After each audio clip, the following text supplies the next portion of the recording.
back to read another installment of my poetry, this time from the anthology called Reading the Signs that I worked on and edited at the Sage Hill Writing Experience with Betsy Warland in Saskatchewan. The poems that I have from Facing It and Facing In are downloadable at lulu.com/spotlight/Cherie Hanson. And these poems from Reading the Signs.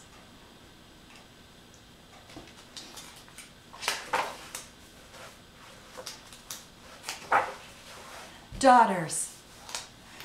My neighbor's elfin daughter, white hair iron flat by limpness, does not remind me of my own. Her head turns slowly each time I drive to town, and the almost albino gaze follows the two of us on our daily journey of responsibility. Next to me in the car, a face like my own, eyes, hair, cheeks, smile, a copy, and I think of the mystery of daughters, the half-turned head, our eyes that nearly meet as we drive past her. My neighbor's daughter patterned after some great aunt she's never seen. The adventures of her setting out with her white knees moving in autumn's frost, so vulnerable with her lack of protective coloring.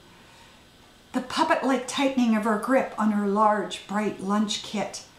To stand so still in the path of the yellow-sided school bus, trusting to drivers her pale, tiny life. I see her clearly each time in the going away. She stands in my rearview mirror, holding her place in her family's kingdom, the elfin princess.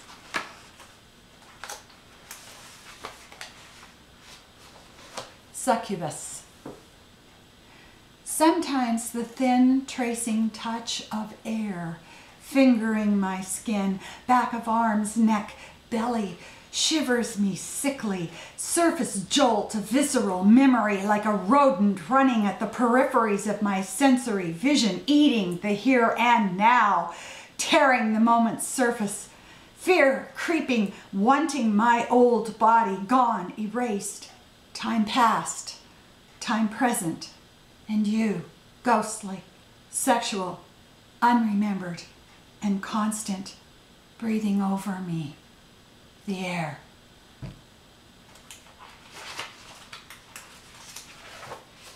One way.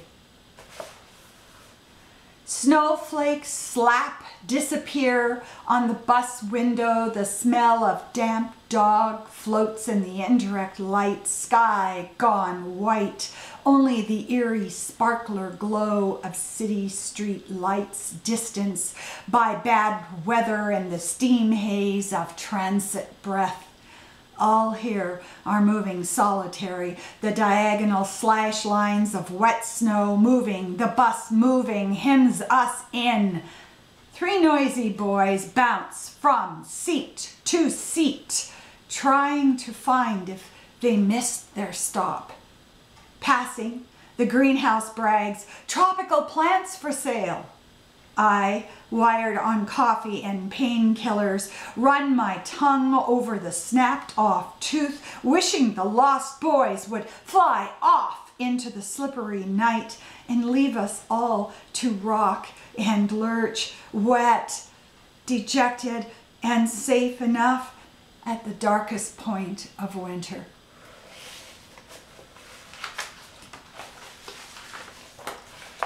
Selections. He wants to have his feet rubbed softly and his eyes seen almost every time he takes a stand, his manhood pumped up for the living, and she wants to be heard, her voice only softly speaking, once over lightly to his shell-like ears.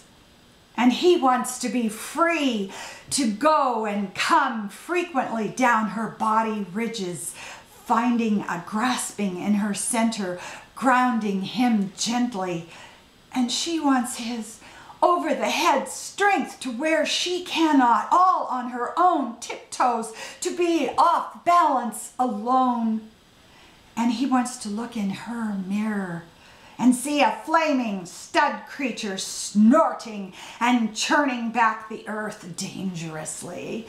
And she wants to laugh at all of it tumbling over one another like his and hers in the dryer clothing, the wanting warm and mixed and shifting, so domestically safe and comical, it is hard to watch.